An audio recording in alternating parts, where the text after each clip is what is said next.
Today I just want to do a breakdown on a short film that we did a few months ago. What's peculiar about this short film is we delivered in black and white. And even though I'm going to talk about other parts of the short film, like the symbolism in the short film, etc., one key thing that I'm going to talk about most about this film is how we shot the entire film with just one light. And by one light, I mean we only had one lighting fixture from a cinematography point of view.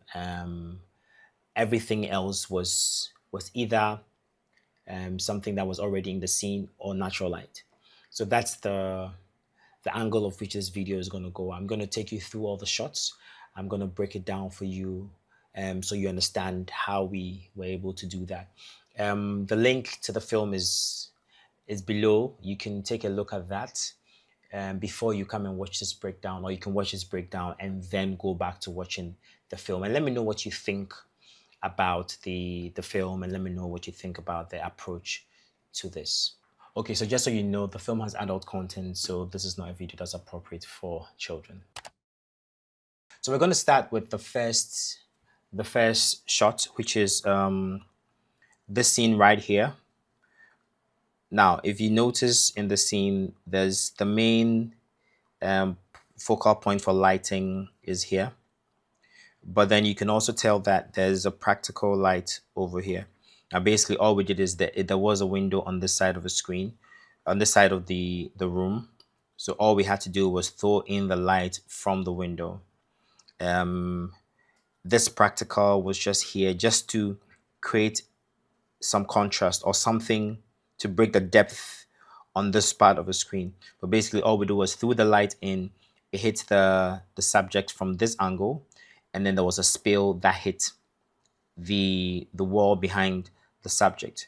Now, because of the nature of the film, we didn't want we didn't want to show too much. So the lights come in and flash. We used the lights as a source of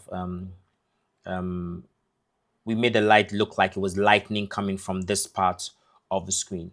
So that when it hits the background, it illuminates the room and then hits our subject. So you can just see what is happening, just enough for you to catch what is happening. So I'm going to move on to the next scene, which is practically a confession box. So basically what we did was we built a box, and then we created the cutout for the confession box. And then our subject was on the other side of the screen. And then we threw in just one light. We hazed up the room, and then we threw in one light. So if you can see over here, we see the light coming in from this direction. All we had to do was haze up the space so that you can feel the light just enough so you can see the light rays coming in. And at this point of the story, we haven't shown you where the character is positioned. So the light just hits enough for you to see these highlights, for you to see the form of the character. But there's so much darkness here, which helps implement this look. And then you can see the cutouts forming shapes on the character's face, which adds to the drama. Maybe it gives you a sense of where the person is, but this is so that there's just enough light to light the character and also to be able to give you an idea of what scene we are in. Now, this is another shot from the short film, which is just a continuation of the scene I showed you before. And same thing, you can see the lights coming in through from here.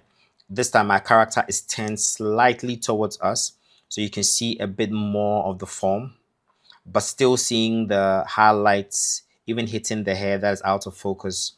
You can also see certain key features like the lips, and then you can see a little bit of a light hitting the character over here, just bringing her out of the dark slightly. Now, this was all done with one light with the haze.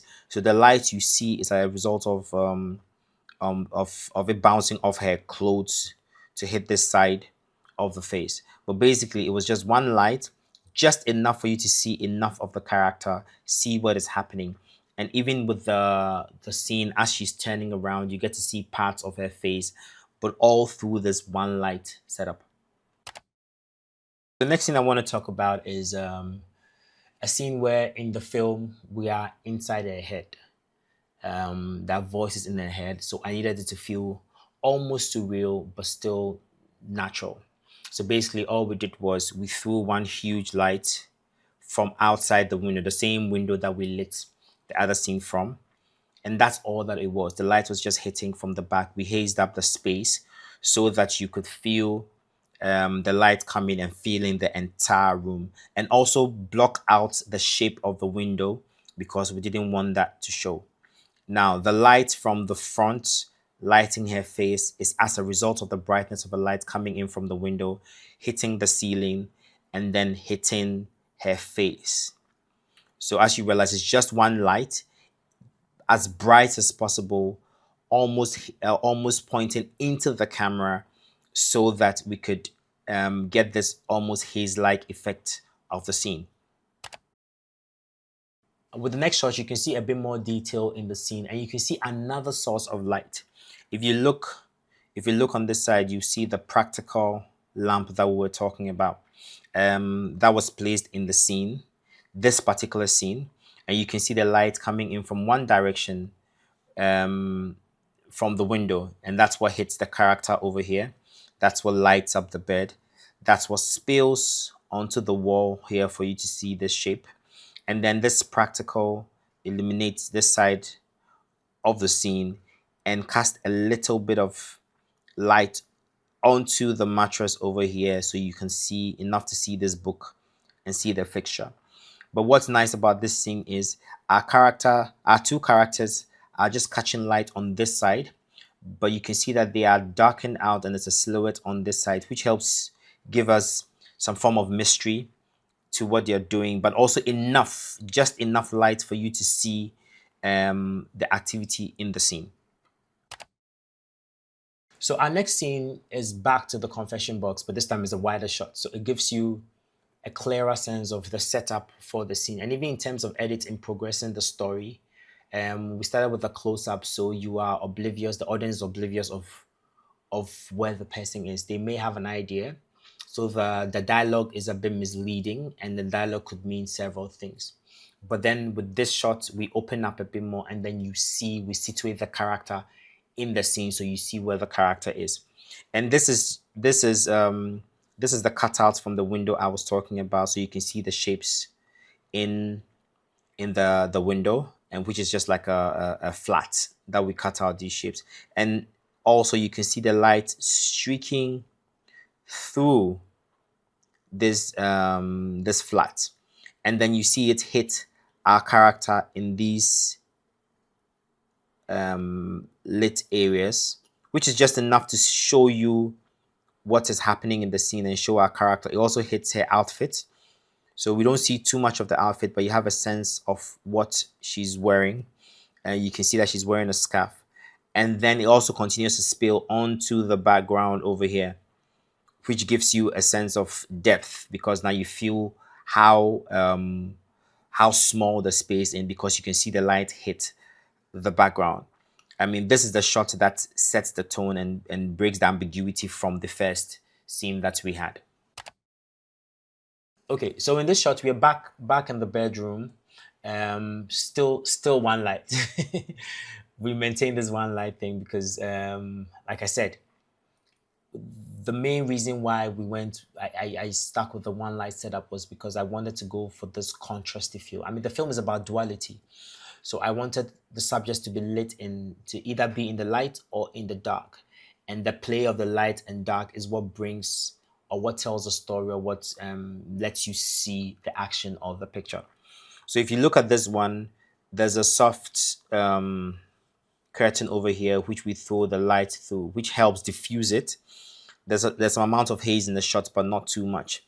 But then we push that character to the foreground, and then our light hits a part of the background just enough to separate this mattress from the background. And then it was important that we opened up the curtain a bit, so that a bit of a strong light will fall on the Bible in the background. It's a subtle thing in the background, but it's very important to the story we are telling. And then the light obviously hits our character from this side. What I like about this scene is the fact that her wedding band catches a bit of the light, which you may not notice, but also helps in progressing the story if you've watched the film. Every little detail in this, everything we placed in the film or in the shot had meanings, and even as we progress, you will see certain shots that certain key things were important in driving the narrative of the film. The scene in the car is all natural light. We just position the car in a way that the light will hit the subject from this side.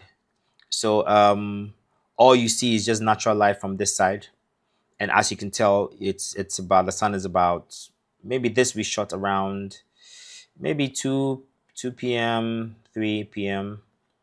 So the light was coming from this side, and then it hits the subject. And then again, like I said, there's that sense of duality where part of her face is in light, and then the rest is all dark, as in this side. And this gives you a sense of, this continues the look and feel that we've created for all the other scenes. Just one light, just hitting the subject from one side. So you can we maintain that feel of the story through every single frame, and also keep the story about duality. Now, this scene here is one of my favorite shots. Also because the acting was good, the framing of the shot. There's so much happening in the scene, and there's so much you can pick up in terms of the orientation of the character's mind, where their mind is, and also what is happening.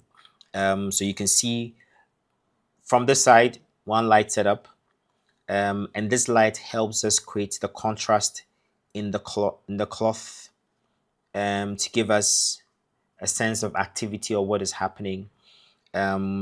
This same light hits this character from this side subtly enough, and then I had to let the character turn his head away, so you have no idea of who this character is or see his face.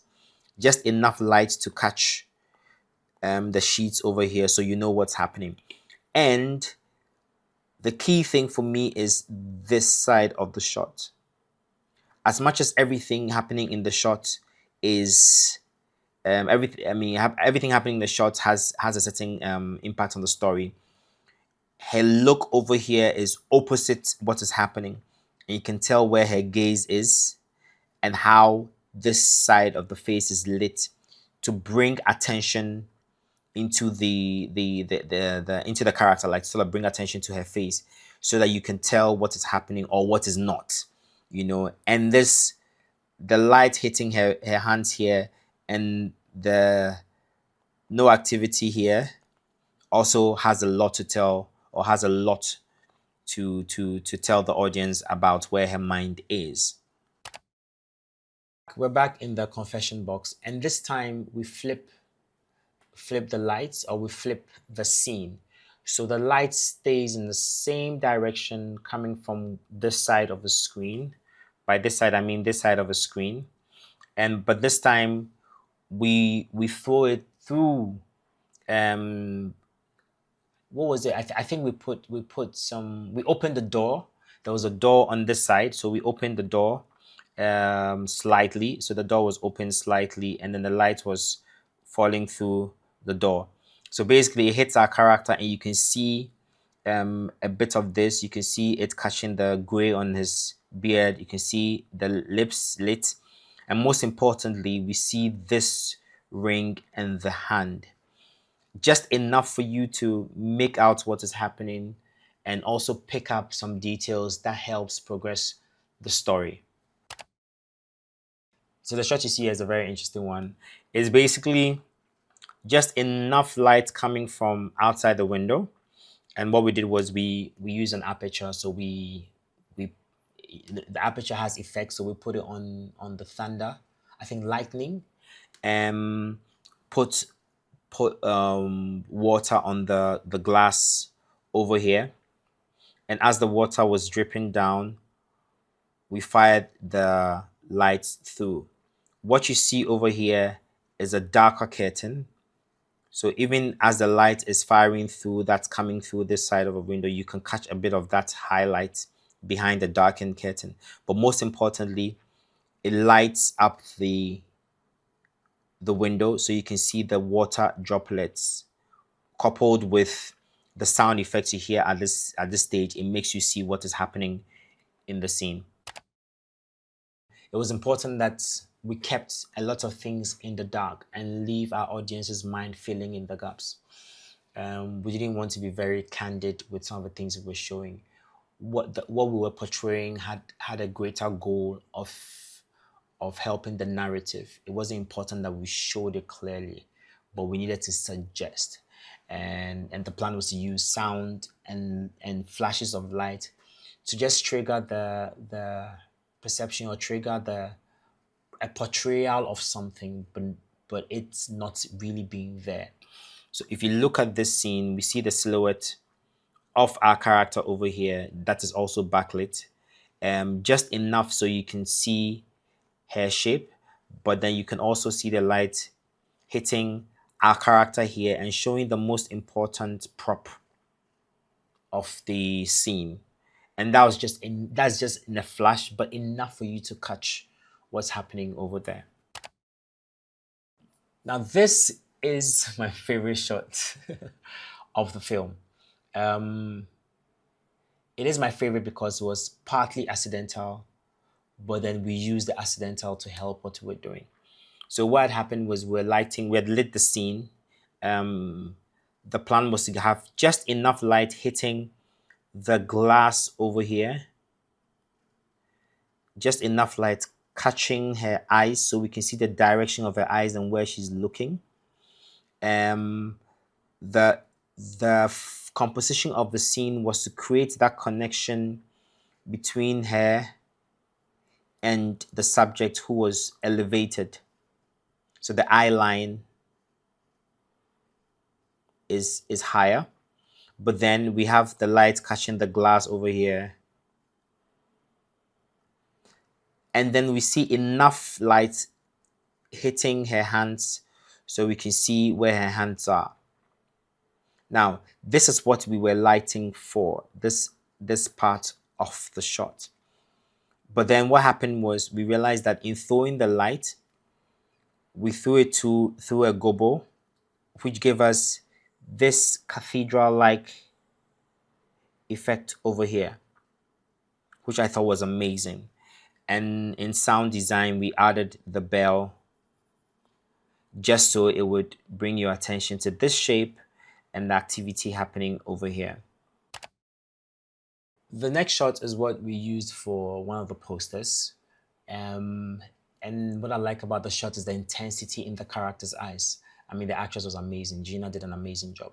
But the intensity in her eyes and how the lights, like I said, maintaining it from one side, how it catches the look on her face, and the position of the other hand, showing how uninterested she is, and how the light catches her ring subtly. Towards the end of our story, our character leaves the confession box. And as you see in the scene over here, we can see a low level composition. So we see perspective of all the pews lined up from here. And what you see over here, the light source you see over here is just the sunlight. I guess we shot this around 3 p.m. So the light was coming directly into the church, and we hazed up the entire church so that the light coming from outside, there was a door here that was open. So that's all natural light coming into the church. And we have our character walking into the light. So that's what creates the silhouette of our character. And just like the other one, now you can see the pews lined up even longer, because then you can see the rest at the end of the walkway.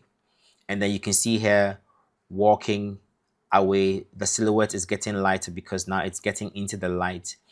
And there's so much haze over here. And I think that's what did the trick with this shot. The fact that there was an opening up here and then there was an opening over here. All the light streaking in, all the haze ended up creating this aura around our character. Then we get to this shot where it's a side shot where the character is exiting. You can see the light coming from outside, which is what we saw when the camera was positioned over here, lower. So that's why we were shooting into the light and you saw the silhouette. Now you see her face lit, the front lit, and then the back is in the shadow. And then you can also see the details of the pews because the light is coming from this angle. What was interesting about this shot was there were fans hanging over here, and all we did was we took a screenshot of the frame because that our tripod didn't move, and then we just removed the fans from the top. So in the final shot, you do not see the fans, but they were there, and then our character just walks out of the shot. Directing the short film was a very interesting process for me because like I said, one light. So then you had to find the perfect angle for your light. You had to find the perfect way of composing your subject so the light will hit them and you pick up enough detail. And sometimes what it meant was you set up the scene, placing your characters, and then move little props around or move their hands or move their head or turn so their eye will catch the light, etc. And that was a very interesting process for me, especially having delved into a lot of black and white photography leading to the period where we shot this. And usually I like my photographs to be I like to light my characters when I'm doing photography with just one light. I feel like that gives you enough, like I said several times in this video, just enough information, and if done right, gives you enough depth on the character, the story, or the narrative of the picture. So I try to use that same approach to this short film. Let me know what you think about this video. Please comment. Let me know your thoughts. Let's have some dialogue in the comment section, and I will bring you breakdowns like this from other projects very soon. Thank you for tuning in.